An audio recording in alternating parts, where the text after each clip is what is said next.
Israel के साथ दोस्ती या फिर इजराइल के टुवर्ड्स भारत की फॉरेन पॉलिसी में जो अचानक से मेजर शिफ्ट आया है, इसके ऊपर अगर कोई किताब लिखी गई तो उसमें प्रधानमंत्री मोदी और इजराइल के प्राइम मिनिस्टर बेंजामिन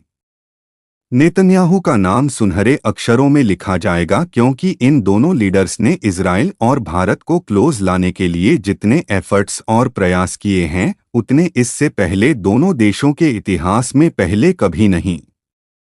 किए गए थे। दोनों देश अब इतने क्लोज आ गए हैं कि इजराइल अपने सभी सिक्योरिटी मैटर्स में भारत को लगातार लूप में लेकर चल रहा है। पिछले कल भी दोनों देशों के बीच देर शाम को एक बहुत ही बड़ी डेवलपमेंट हुई है। एंड अगेन भारत ने सभी मुस्लिम देशों को चौंका हुए इजराइल को सपोर्ट करने की घोषणा की है। हमारे प्राइम मिनिस्टर मोदी जी की तरफ से खुद ही एक स्टेटमेंट जारी की गई है। दरअसल न्यूज़ निकल कर आ रही है कि पिछले कल देर शाम को इजराइल के प्राइम मिनिस्टर बेंजामिन नेतन्याहू ने प्रधानमंत्री मोदी को फ़ोन कॉल की थी और पिछले 10 से 12 दिनों में इजराइल ने जो मिडिल ईस्ट के अंदर वहां पर तांडव मचाया हुआ है, उसका पूरा बहोरा उन्होंने प्रधानमंत्री मोदी को दिया। फ़ोन कॉल के ऊपर एग्जैक्टली क्या बातें हुई वो तो खैर पब्लिक डोमेन में कभी भी सामने नहीं आएगा, लेकिन इस कॉल के बाद प्रधानमंत्री मोदी ने एक स्टेटमेंट जारी की है, जिसमें प्रधानमंत्री मोदी ने बिना हिजबुल्लाह या फिर हमास का नाम लिए कहा है कि वेस्ट एशिया में जो भी रिसेंट डेवलपमेंट्स हुई हैं, उनके बारे में मैंने इजराइल के प्राइम मिनिस्टर बेंजामिन नेतन्याहू के साथ फ़ोन कॉल के ऊपर चर्चा की और मैं कहना चाहता हूं कि आतंकवाद की हमारे इस विश्व में कोई भी जगह नहीं है। यह काफ़ी ज़रूरी है कि मिडल ईस्ट के रीजन में एस्केलेशन को और बढ़ने से रोका जाए और इजराइल के जितने भी होस्टेजेस अभी बंदी बनाए गए हैं, उन सबको सुरक्षित तरीके से रिलीज कर दिया जाए। मिडिल ईस्ट के रीजन में जल्द से जल्द पीस और स्टेबिलिटी स्थापित करने के लिए जो भी कदम उठाए जाएंगे, भारत उनका समर्थन करता है। यानी भारत चाहता है कि मिडिल ईस्ट में जल्द से जल्द शांति और स्थिरता आए। प्रधानमंत्री मोदी की स्टेटमेंट को डिकोड करें तो सबसे पहला और इम्पॉर्टेंट पॉइंट था कि आतंकवाद का हमारे विश्व में कोई स्थान नहीं है, यानी कि हमास और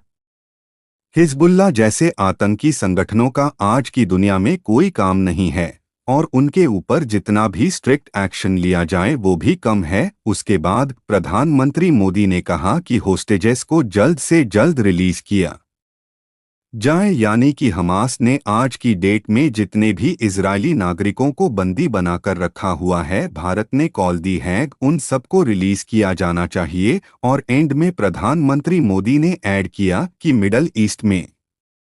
एस्केलेशन बढ़नी नहीं चाहिए, यानी कि युद्ध और नहीं फैलना चाहिए। अब यहाँ पर पहले 2 पॉइंट्स इजराइल के सपोर्ट में थे और इस पॉइंट में प्रधानमंत्री मोदी ने क्लियर किया कि भारत नहीं चाहेगा कि यह युद्ध के बाद अब लेबन या फिर मिडल ईस्ट के और किसी देश में फैले। अच्छी बात यह रही कि भारत ने अपनी स्टेटमेंट में 2 स्टेट सॉल्यूशन का रोना नहीं रोया और ना ही फलस्तीन को मेंशन किया। इसके साथ ही दोनों लीडर्स के बीच इस फोन कॉल की टाइमिंग यहाँ पर काफ़ी इम्पॉर्टेंट हो जाती है, क्योंकि पिछले 10 से 12 दिनों में इजराइल ने पहले तो पेजस ब्लास्ट करने वाला कांड किया, उसके बाद हिजबुल चीफ हसन नसरुल्लाह समेत पूरे के पूरे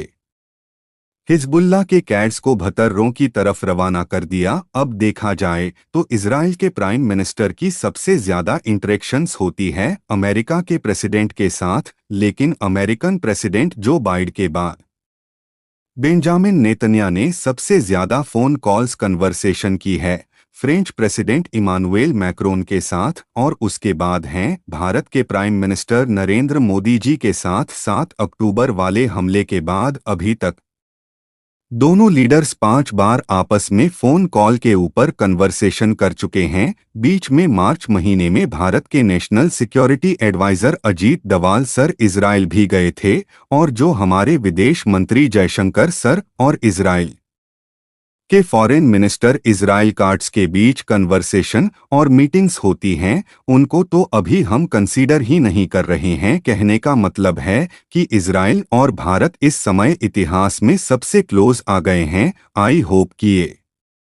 दोस्ती आगे भी ऐसे मजबूती से रहे। आज के लिए बस इतना ही। जय हिंद, वंदे मातरम।